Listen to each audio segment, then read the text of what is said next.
Okay, doing a completely different approach to this next episode. I know I've been talking a lot about the UFL and the CFL, but really interesting situation going on in Europe. So, do you guys remember back in 2023, the awesome year that we had with the USFL and the XFL kind of battling it out between the two spring leagues? I know they didn't really overlap each other as much as it was only like a few weeks that they were overlapping, but how awesome was that we had two spring leagues going at it, 16 teams battling it out.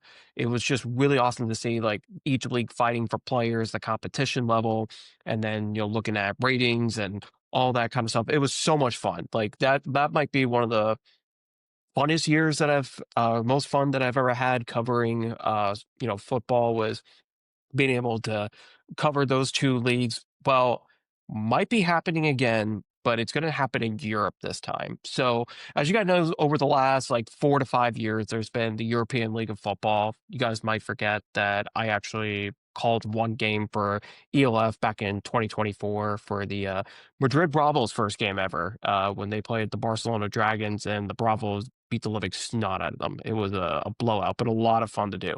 Anyway, the ELF's been around for a while. They've actually done a really good job over there of I know they've kind of had their ups and downs with like multiple teams folding in the middle of the season and stuff like that, but they've been able to kind of ride the ship of that league for about 5 years, using a lot of the former NFL Europe teams from the past, like the Galaxy and the Fire. So that's been really awesome to see that league kind of grow, and they've done really well in attendance. Like honestly, like most of their championship games have done better in attendance versus like the UFL's, championship attendance numbers. So major kudos to them for the job they have done. But this past season was really interesting. If you haven't followed, um, really was happening in about the last month or two of the league season where there was a lot of talk about a lot of the teams being very upset with ELF for not being as transparent about the business side, about the finances,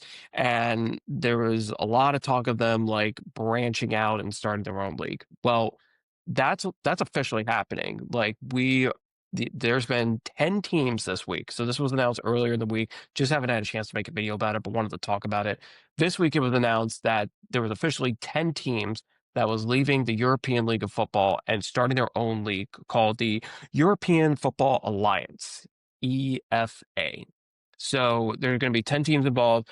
The Fire, the Musketeers, the Bravos, the Vikings, the Galaxy, Panthers, Lions, Storm, Surge, and Thunder. So honestly, to tell you the truth, like this league is going to be pretty good. And that's because pretty much the majority of those teams were playoff teams for ELF this past year. I think the only one that isn't involved that made the playoffs this year was the Munich Ravens. But the rest of the playoff teams that were in it, the other five are all moving out of the league. So that's half the league for this EFA that's going to have playoff quality teams. So this is becoming a really fascinating thing where now I think the EFL or ELF had 16 teams. Now they're down to like six. So it's like they've kind of are starting over from scratch, essentially, was trying to rebuild their league. I know like they've talked about in the last month or so that they're looking at, adding new teams into the league. But now you're talking about a situation where in Europe, there's going to be a massive battle for talent, for coaches, and apparently even for officials, because I got a press release from the EFA the other day saying that um, pretty much all the officials that were a part of ELF is apparently going to EFA. So the European Football Alliance actually has gotten to the point where they're now stealing referees away from the European League of Football, which is what a fascinating move that is by the league. Um, I don't know if I want to call it petty, but that's a really good strategy on their part to make sure that they're getting the top official that did well with ELF so that they can keep the quality of the officiating within the game, at high standard.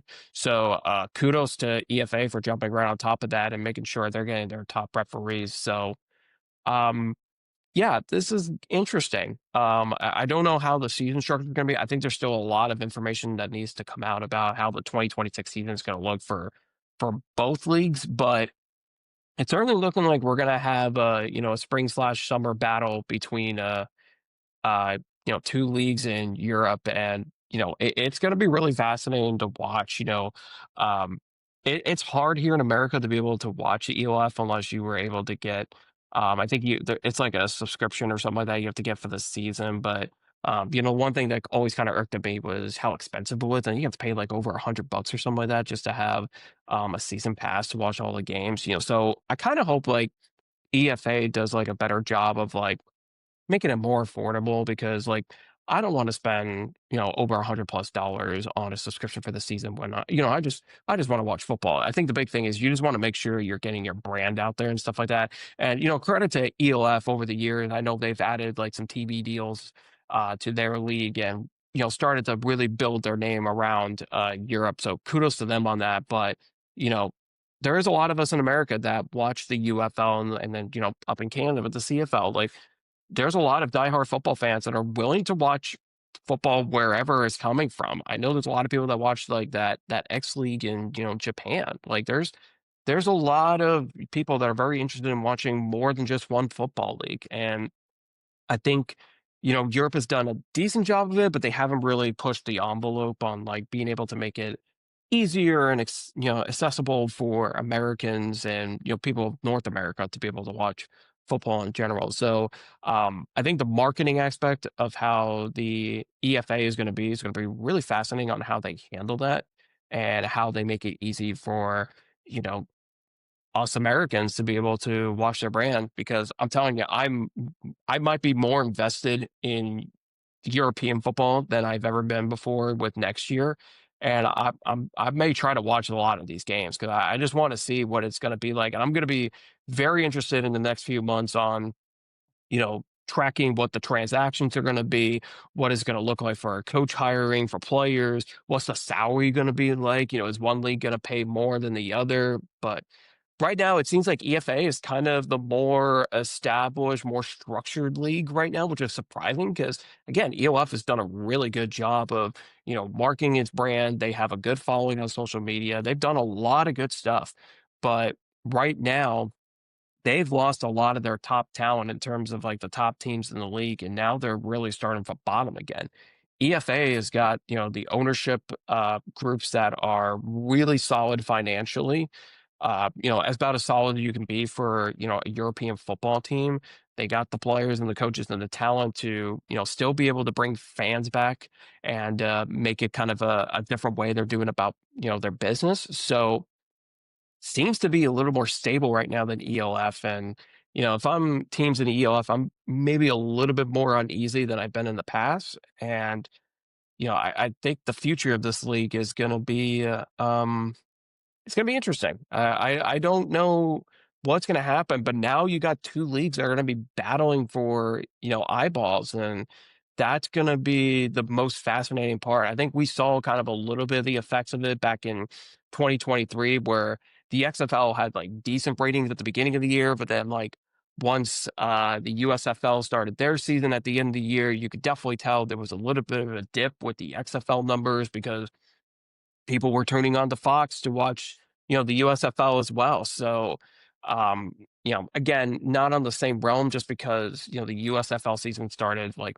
pretty much right at the end of the XFL season, but got a feeling we're going to see the same stuff coming out of Europe and seeing these two leagues battle it out next year. So, something that I'm going to be making videos on throughout. I probably won't be doing as much of it as I would with like the UFL or the CFL stuff, but I'm definitely fascinated. I'm definitely going to be like watching how this is going to turn out because this is going to be a lot of fun to see how these leagues approach next year. It could be a fight to the finish. It could be, whoever turns out on top next year may be the only league and the other league dies. So, definitely something to watch. I would say if you're an avid football fan, definitely keep tabs on it. I think there's going to be some interesting stuff that's going to come out of it. Well, that's it for the video. Make sure to like, subscribe, comment. Let me know what you guys think. What do you think about this whole new European football battle thing going on? And who do you think is going to come out on top? Going to be a lot of fun to monitor. So make sure to stay tuned for more episodes of that in the future. So thanks, guys. Appreciate it. And I will talk to you soon. Thank you. Thanks for watching. Don't forget to like, subscribe, and share.